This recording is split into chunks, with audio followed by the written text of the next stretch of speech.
Restoring Darkness is brought to you by Evluma, illuminating the pursuit of dark skies. Welcome back to the Restoring Darkness podcast.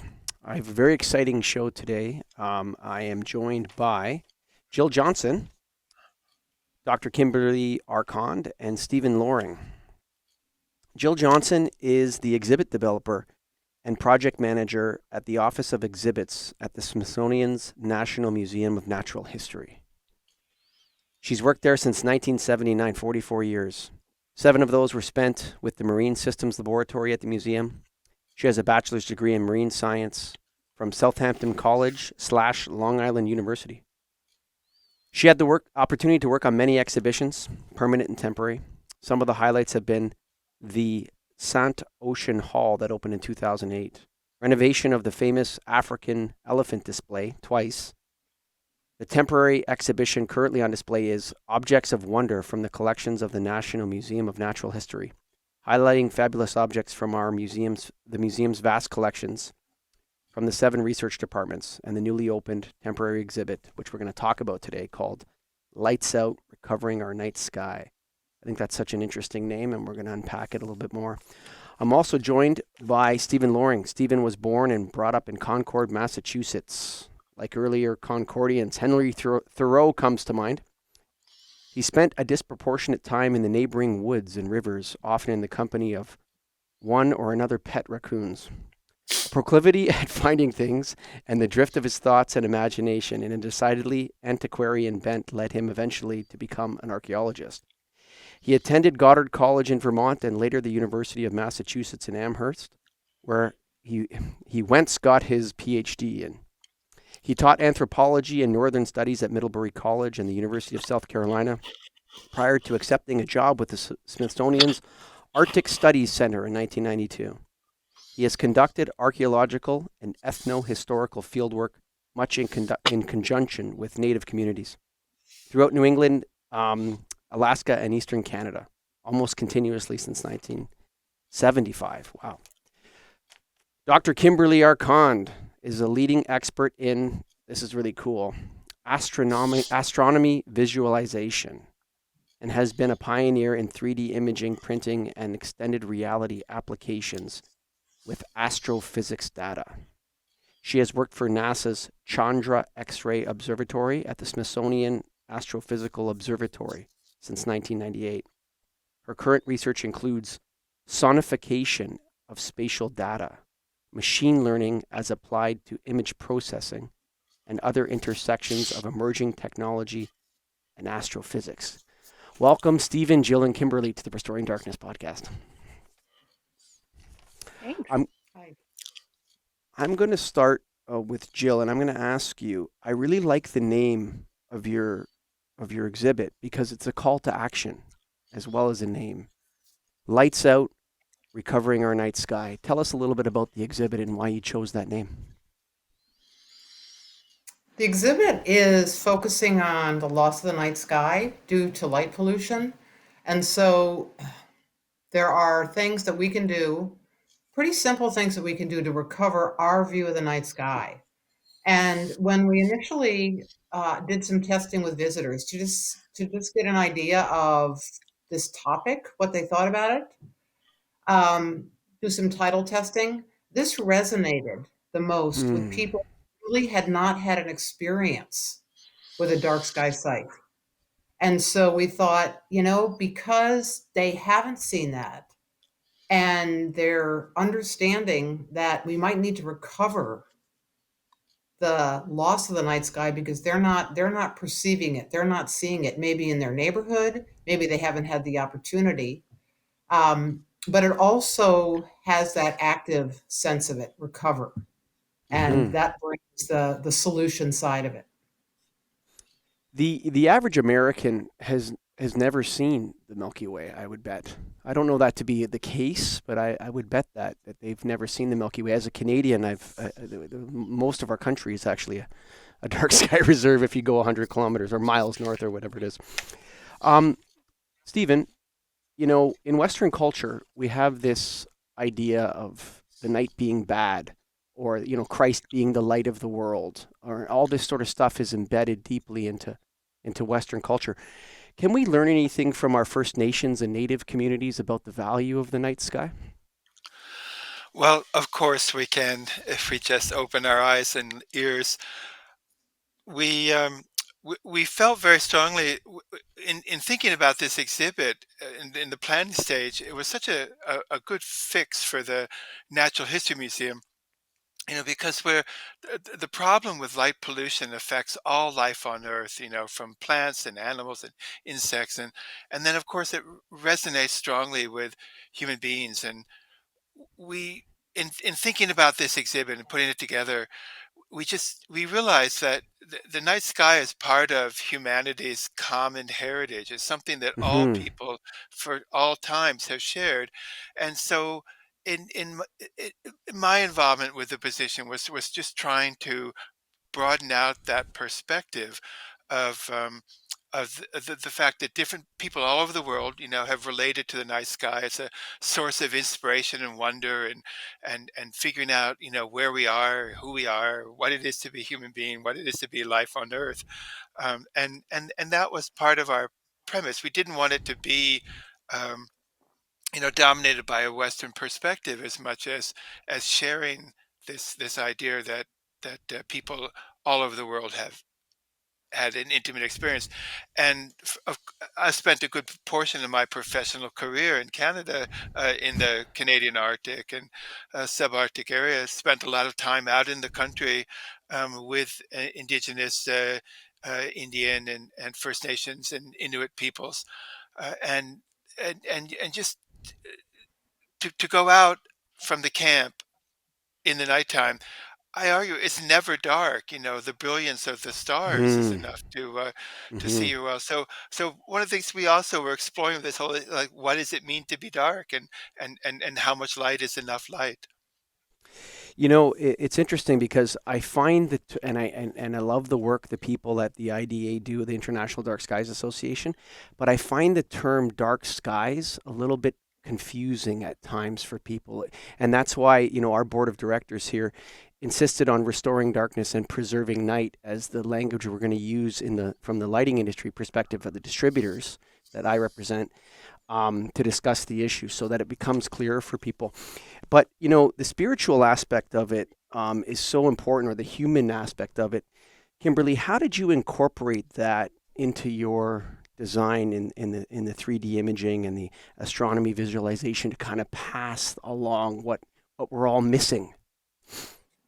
Well, I mean, depending on your perspective, you could say that the universe either belongs to everyone or belongs to no one, right? Are you glass half full, glass empty kind of person? Hmm. But the idea stands, right? We should all have access to something that people that have come before us have all had access to for a very long time. And for me, someone who has kind of like this front row seat in the cathedral of the universe just through the telescopes that I get to use, I feel like I have this very lucky sense of all of that beyond us. And it keeps me endlessly humble, of course, but also Mm. endlessly in awe. And to be able to have even just a tiny part of that by just being able to look up through your night sky wherever you might be every day, I think is really important. So yeah, we should all be able to just look up and enjoy it. Have you been able to have the observers of your exhibit, have they come out sort of with their minds blown, so to speak, or like really being able to visualize the stars?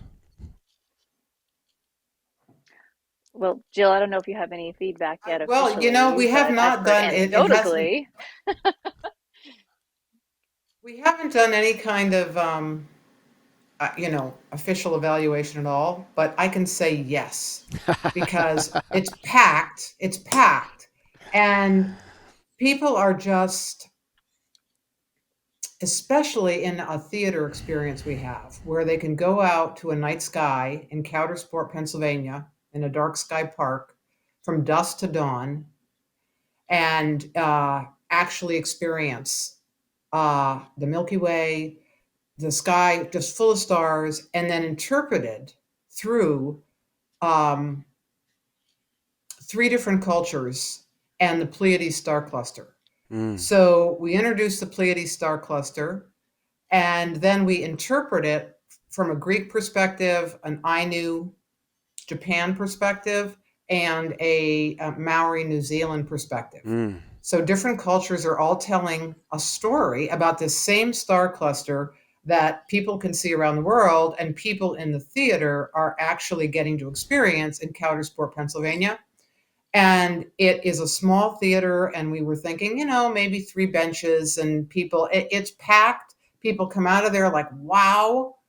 Um, and you just see them enjoying all of the different amazing photographs. It is primarily a photo show, and it just can see that this is something that a lot of people just have not experienced. The exhibit itself is very dark, so you already come into a dark space, and then these images from around the world just pop out at you. And I think that they're just really having a terrific experience in the exhibit. Hmm. How do we convince? I mean, part of the problem here, in the lighting industry and then the larger community, I think people see light pollution as a metaphor rather than something that's actually a real thing that causes environmental damage. How do we how do we change that awareness? I think this display is important part of that. But do you guys feel the same way as I do that there's this feeling that light pollution is not a real kind of pollution? Actually, it's just like we're just saying that to get you the idea that maybe this is not it's more like a light trespass. It's not really pollution. How do we? Is there beyond this? Do you guys feel that I'm right about that? And if so, can we change it? Is it going to be hard to change, Stephen? Yes. Well, I think it's very much built into our exhibit. So there's a wonder component, which which uh, so there's a wonder component which is brought out by the photography, I think. But Hmm. then there's sections within the exhibit that deal with the consequences of light pollution to birds during the migration period with this being distracted by lights, to the apocalypse that's happening with insect populations throughout the world as they're drawn by light, but also to aspects of sea life and plants. Uh, that there's consequences of urban light pollution. And I think there's a very powerful display we have of mounted birds that have been collected from beneath buildings or they've been distracted and killed by striking that. And the important aspect, I think, one of the take homes of the exhibit that's very important um, is that this is a problem that can be dealt with.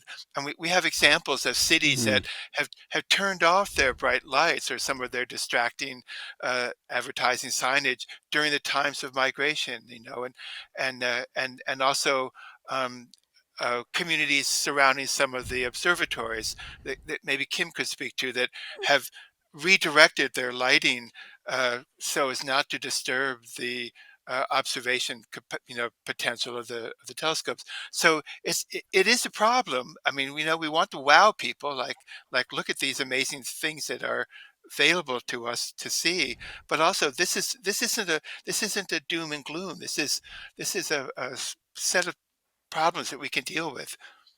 That's such a wonderful position to take, and we have it from our perspective over here. Is that the good news about light pollution is it's largely a solvable problem. The technology Exactly. exists. It's not a research and development issue. You take a look at things like carbon, climate change, and I mean that's we don't know how we're going to do it. And but with darkness restoration would contribute to that problem because we would use a lot less energy. And then on top of that, we already have all the technology we need, the lighting control systems, the shielded lights, the low Kelvin temperature, everything's already there.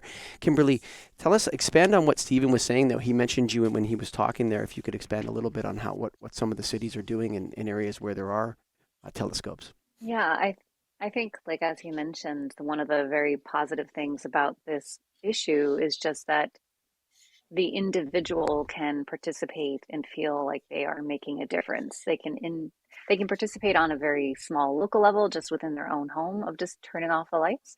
And even doing such also just helps reduce energy usage and carbon footprint in general. Like, there's small things that the individual can do immediately.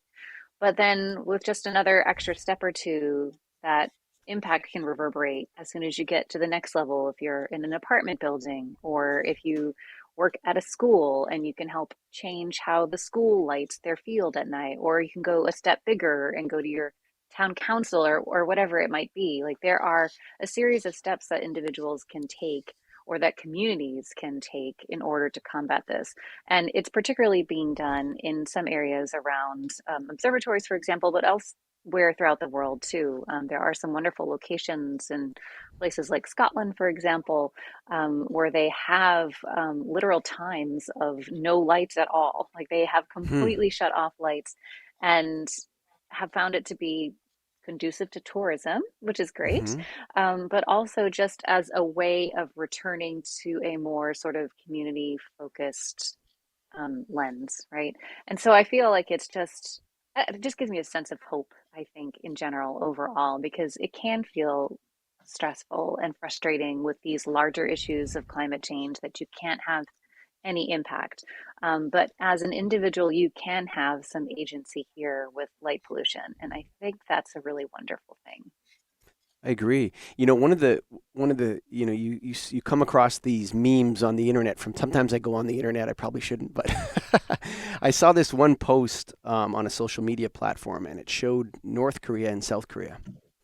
And North Korea was completely dark, and South Korea was completely light polluted. The entire half of the peninsula was coated with light, and this was seen as a symbol of the success of the Western socio-capitalist system over communism.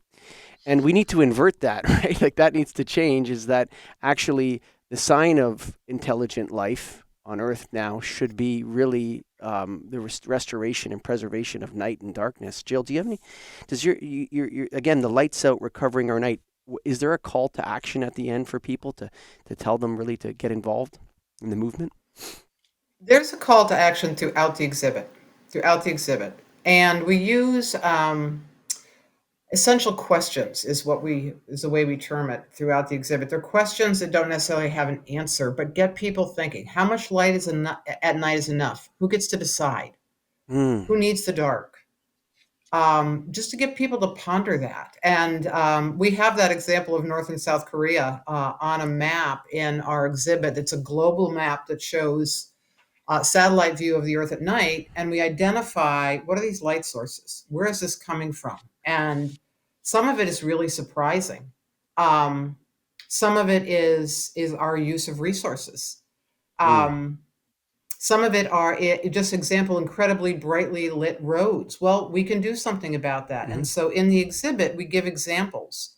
We have success stories. We label that as such, as a graphic treatment, whether it be for sea turtles in Florida, whether it's the Smithsonian taking its own action to, light downward and not out into the sky, whether it's an indigenous community, the Kaibab Paiute that have a dark sky community. They're protecting their night skies. I think one of the things, I was just given a tour on Saturday, and people are surprised that there are dark sky, that we're preserving dark skies like we preserve national parks Hmm. and landscapes, or we have marine sanctuaries and we're preserving parts of the ocean. They were really interested in knowing that there are actually places that we are specifically preserving the night sky, International Dark Sky Association, um, and seeking that out, and knowing that they can go find places where they're going to be able to see a night sky in all its glory. But some of those can simply be in your own backyard, Hmm. giving people tips. How do you get out? Get near water, get up a little higher, get out in a big open space. And giving them examples, very specific examples, like we were talking about, of what light bulb to pick, what kind of light shield. We've got Mm. interactives that show people how this glaring light actually is hiding what you might need to see. And as you just bring your light down, Mm. you can see exactly what you want, but you can also see the night sky. So I live on a farm, and I often turn off all the lights in my house and all the outdoor lighting in the evening just to take a look at the stars. And even the local light around you, the local light from your home or in your, from your house, that if you turn that off, that will contribute to this a lot. But, one of the things is that, Stephen, we're trying to change the lighting industry into the lighting and darkness industry. It's taking a lot of work, actually, to, convince lighting people to start with darkness instead of starting with light. And, there's a lot of barriers. Some of them are policy-wise and laws, local laws and bylaws and these types of things. We need to work on that. And, I think this Smithsonian exhibit, Stephen, is starting to create that kind of awareness in the general population that we need in order for this movement to begin to start flowing into our policy making. Is there has any congressmen or women come down and check out any politicians been down yet to check it out? Well, this is a town full of such, and Mhm. if not the senators and congressmen themselves, perhaps their staffers and people. So I'm not exactly sure on that question, but um, um, more to the point, I think eh, if we start with the notion of wonder, if we lure them in, Mm. with these spectacular photography, and Jill hasn't mentioned, but we also had a real commitment to try to make this a multi-sensorial experience, so there's a lot Mm. of sounds of the night, crickets and frogs and things like that, but also kind of some very innovative things that our vision impaired people can participate in well. Star maps and things like that that they can touch and have some clue to the concepts of which we're talking about. So we're very pleased with that. Um, but so I think that's the responsibility of the museum, right? Is to sort of create that intellectual space. And when we started out, well, before COVID, so it was 4 years ago we started thinking about this, and it was a new idea for all of us. What do we have in the museum that can sort of resonate with this issue?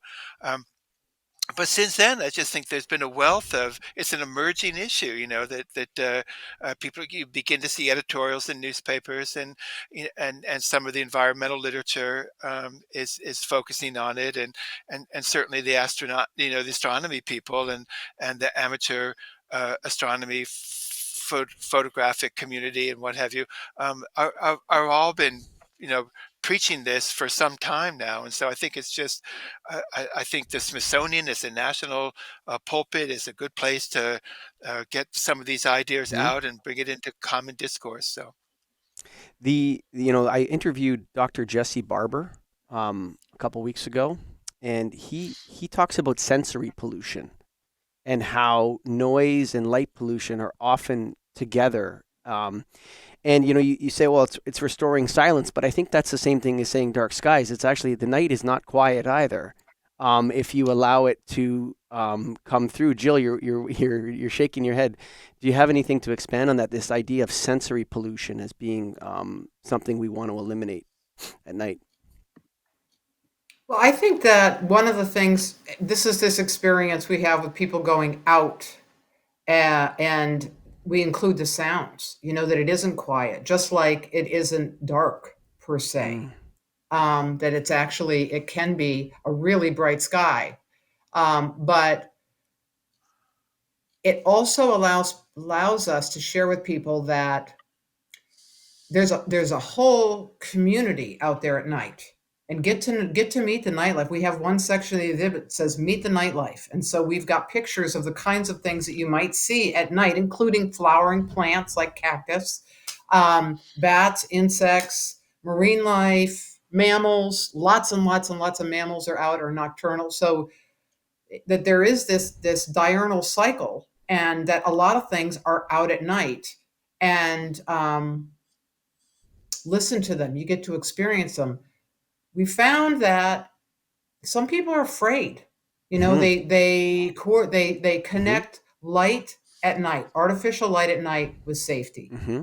And that was something we really had to address and acknowledge, right? And so being able to share with people, you can have lighting that's very safe, that is not anywhere near as intrusive as the kind of light you might think you need. And let's introduce some of these uh, sounds Mm-hmm. at night, and where are they coming from, so that you can begin to feel more comfortable and begin to feel more familiar. Yeah, the safety trap is a tough one to overcome because there's evidence on both sides. I mean, there's lots of evidence that more light equals less crime. I'm not saying safety, but there is evidence that, and I argued that maybe there's different kinds of crimes happening with different kinds of lighting, right? But yes, so definitely lighting can be used to create the feeling of safety. If you ask people, in a lawsuit, they're always going to say you didn't have enough light. I mean, even there was a case where someone was coming through a tunnel and the lights were so bright that when they came out of the tunnel, there was an accident, and the person had said they couldn't see when they came out because of the contrast. And the answer, of course, is just more light, right? Not less light, right? And so we have this default in our legal system and in our regulations, like even the highway regulations here. If you change the lighting on the highway and there was an accident, there might be a lawsuit against the town and against the highway and authority and all this kind of stuff. So there's lots of work to do, I think, at the policy level and the law level. But there is a sense that there is movement in this direction.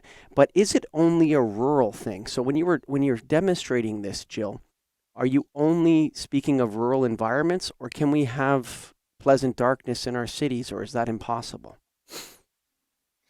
No, I think that is something that we really wanted to bring out, and this tips we gave people are actually showing people in Central Park. You can go out in Central Park and you can take a telescope and you're going to see planets and you're going to see stars, and you're going to be able to get just a glimpse of a night. Get near water. You might be near a city, but um, we use an example. It's Fountain Hills, Arizona, where they're a dark sky community now, and they near the water, preserving this amazing night sky. We have pictures of kids out on the mall in Washington, D.C. on an astronomy night, and what they can see. Uh, or just an example of, in a community, what you can do, changing your lighting, uh, and you're in the middle of a city and you can see a lot more stars. Mm-hmm. We talk about, getting out and just let your eyes adjust a little bit, just let your eyes adjust and start to look and see in places that you might not have thought to look before. You can probably see a lot more in a suburban backyard than you think. I've often thought that the loss of our night sky has done serious damage to our psyche. And I know it sounds crazy, but humans are not a nocturnal species. That doesn't mean we don't go out at night and look at the stars. But there definitely seems to be something missing. And what you were talking about, seeing things better, I think we could do that for everything, actually. We could stop and think about the things that we're doing and how we're, doing things. And hopefully this movement here can help us. Kimberly, tell me a little bit about how you, what is sonification of spatial data actually first before I ask Sure. about it.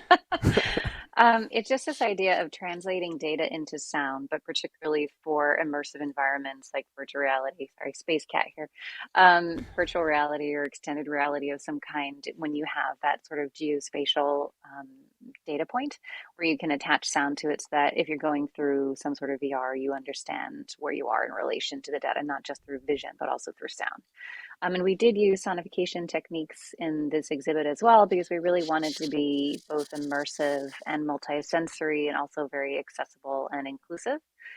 So we actually took the Bortle scale, for example, which is this scale that helps you kind of grade the amount of light pollution in your area or across areas, and doing a very simplified version of the Bortle scale to reduce it just to a few chunks. What we did was apply sound to that data so that as you're experiencing it, you'll hear more like white noise and stuff, right? In these noisier, more light polluted areas. And versus when you're in a more dark sky area, you'll just hear the twinkle, the sort of natural twinkle, if you will, of those stars. So long answer to your short question, but that's what sonification is. And so, and this is obviously in the exhibit. How do you decide, or how do you like? It's almost sounds like you're like a science experience designer or something. How do you go Sure, about? yeah. Yeah, how do you go about deciding what you're going to do and what sounds you're going to use? Well, it's a mathematical mapping from the data so that it is highly representative of the data that we have, but we absolutely have subjectivity in the choices of what we're applying to that data mapping. And in this case, we're working with some wonderful colleagues at System Sounds that are also sound engineers and musicians to make sure that the sounds are appropriate for the data, authentic to the data, but still express the data in a way that is, aesthetic, auditorily wise. And it's really important to pay attention to that because, particularly when you're working with and for blind and low vision communities, you want to make sure that the data translation, if you will, from sight to sound is something that will make sense for their community, Mm, is something that will help create the mental map of that data. So it's not just, translating something into sound to make it sound pretty so it sounds catchy and has a good tune. It's about making sure there's a distinction between those sounds so that as you can create a mental map, you're understanding what pieces of that data you're sort of creating with. And so, yeah, it's this whole process of essentially taking information and mapping into another experience that we can have. Tell me about the data. Where does the data come from, and what is it exactly? What is it that you're sonifying? Well, so in the exhibit, we were sonifying the essential like images, if you will, that exemplify that part of the Bortle scale. So the dark sky was Mm, really like the image pictured behind you, lots of stars, nice strong band of the Milky Way, all of the pockets of brightness and darkness that that Milky Band contain. And then, of course, sliding over to the other side in a more urban, city environment, just mm. bright sort of light fog that's canvassing the sky, and just a couple bright points of light, like you might expect in a very light polluted area. And so it's taking that image and it's mathematically mapping the pixels in that image into the auditory experience. What does And so light it's a way pollution just to be sound able to like? get that process. What does? Well, it sounds like noise, like white noise, if you will, Mhm. and the lack of the beauty of the heavens, Mm, right?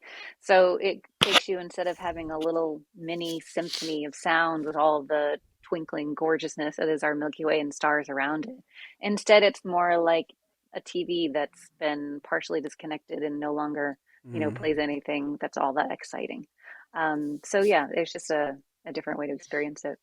What an emotional roller coaster, Stephen. What did you add to the exhibit from the archaeological perspective or the anthropological perspective, whichever one? Yes, one of the driving factors of the exhibit was trying to include things from the Natural History Museum's collections, and so we took a quick dive into the anthropology holdings because we wanted to broaden out the perspective of the night sky, and in addition, we were cognizant of trying to get imagery from all over the world. So we do from the poles and from all the continents of the world.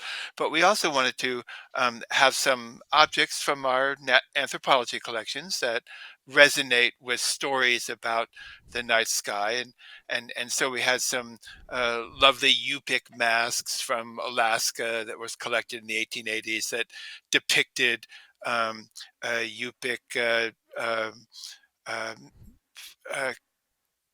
spiritual deities Mm.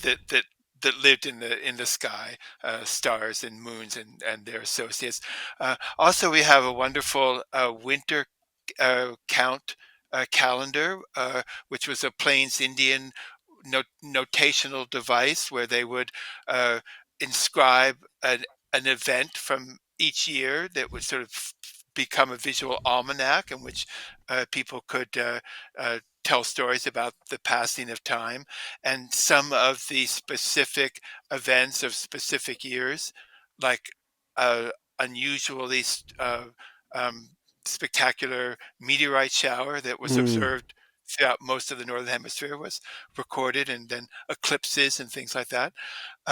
But to our delight, when we have these opportunities at the museum, and we're always cognizant of the fact that we do have these wonderful treasures from indigenous communities from around the world, but mm, it's always important for us to stress that many of these communities are still ongoing. People are for sure. still active today, and so we use an opportunity like this to sort of try to reach out to some contemporary artisans, contemporary community representatives, to maybe produce artwork that's inspired by the night sky. And in this case, we were extremely lucky because there's a wonderful Gwich'in woman from the Northwest Territories named Margaret Nansen, who does beadwork. She's a traditional seamstress and bead worker, but she has been so inspired by both visions that photographs she saw taken from the Hubble Space Scope telescope, but also from her own experiences walking out from her community under the night sky to produce these extraordinary beaded panels, which we have. One of which we have in the exhibit. So, and to me, it's quite a delight because it sparkles and catches Wow. the light as you walk through the exhibit, anyway, much like the night sky does as well. So it is an opportunity to share with the audience that um, people's experiences vary, but also it is a common factor around the world.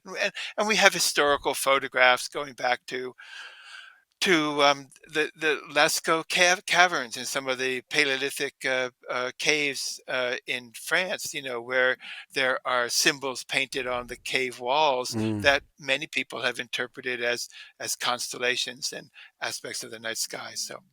Well, archaeology, and again, not to tell you about your own discipline, but I mean, you rarely hear something in archaeology that's not oriented to some star system or some sunset or sunrise or some sort of natural phenomenon, and the constellations continually pop up in that. And so, as we don't look at ourselves as a species so much, But if we did, I think we would see that in the modern world, in our world now, we're missing something, and we're missing that connection to the universe. Absolutely. And we explore that theme a little bit, with a little bit of the history of astronomy, which segues right into Kim's work with radio astronomy and the Kim brings to the exhibit deep time, so I may be mired in the recent 10,000 years of human activities, but Kim's insights just to the profound understanding of what is existence. It's like what is it that we're part of in this universal vision, and an appreciation or a way of accessing that kind of experience and knowledge is threatened by light pollution. Whenever we used to start off the show by in the old days when we first started this podcast by asking people to give us a time when they experienced the awe of the night sky, and several times, it sounded as if they were on psychedelic drugs. I mean, I'm not kidding you. There was, some people would describe it in the same, like if you just took out, the constellations or whatever and put in, psilocybin, it might be the same thing. Kimberly, we want to wrap this up. So we're going to give you the second last word, and then we're going to go over to Jill. Kimberly, final thoughts for the Restoring Darkness listeners. Yeah, I mean, so I work in astronomy and I do kind of have this front row seat, and I want everybody to participate in that with me. But, part of it is I grew up in a more rural part of my state and had access to an incredible part of the night sky and would dream about it, like so much so that my parents actually got me a stellarium so I could like have the stars on my bedroom ceiling as I fell asleep. Mm. So to have gone through from that to today, working on this exhibit with Jill and Stephen, the whole crew, working with experts across the Smithsonian and across really the world to kind of piece together the story to tell. It's just been such a joy because I really do hope that people can take away from this that we need the night sky, not just for ourselves as selfish humans, but also as Mm. members of a planet that, we're sharing this planet with other species, creatures, ecosystems, and it's our responsibility to make sure we do what we can in order to support the others on the planet with us. So, yeah, I mean, the night sky might belong to us or to all of us or to no one, but we really do have a responsibility to make sure that we're not crowding it out. Jill, it's a temporary exhibit, Lights Out, Recovering Our Night Sky. Tell me how long it's going for, and yeah, tell me a little bit for final thoughts here for the listeners. So the exhibit's going to be at our museum through December 2025, and then Smithsonian Institution Traveling Exhibits is going to make a smaller footprint of it and is going to travel it for probably, 5-8 years around, Wow. certainly the United States in smaller venues. But so it will live on and maybe be in, somebody's backyard, somebody's community. And I think to sort of wrap it up, when we first went out and asked visitors about their night sky, we found these two different groups. Those that had experienced it like you were describing, they could tell you in detail what they saw. And for those that had only seen it a couple times, it was so memorable. It was just, implanted in there, and they could just describe it in great detail. Then we had this other group that really hadn't seen it or hadn't thought about it, or maybe was afraid to go out. And so those are our two target groups: those that are passionate about it because they've seen it, those that don't really know a lot about it because they haven't really been outside. And so what we hope is our exhibit is going to inspire both of those groups to do something, go out and find that night sky, and then realize there are really simple things I can do in my backyard, in my community, in my neighborhood, to preserve night sky for future generations. It's a simple, solvable problem. You know what? I'm also hoping that that this issue joins the general environmental movement. Plastics in the ocean, carbon emissions, and these kinds of things, and that those environmentalists, if they're listening, embrace this. This is a solvable one. We can get this done, and it will contribute to that. It'll definitely use less energy. And so, yeah, and guys, I'm going to put the link to the exhibit on the restoringdarkness.com website. So if you're looking for that, you can go there. And for now, I'm going to say thank you to Jill, Stephen, and Kimberly for joining me today on the Restoring Darkness podcast. Great. And thank you very much for having us. Thank you. All right. Look no further for dark sky-friendly products than Evluma. Since its first product launch, Evluma has carried one or more International Dark Sky Association certified models. If your customer cares about light pollution, suggest the OmniMax with shielding or the Area Max with full cutoff to reduce uplight and glare.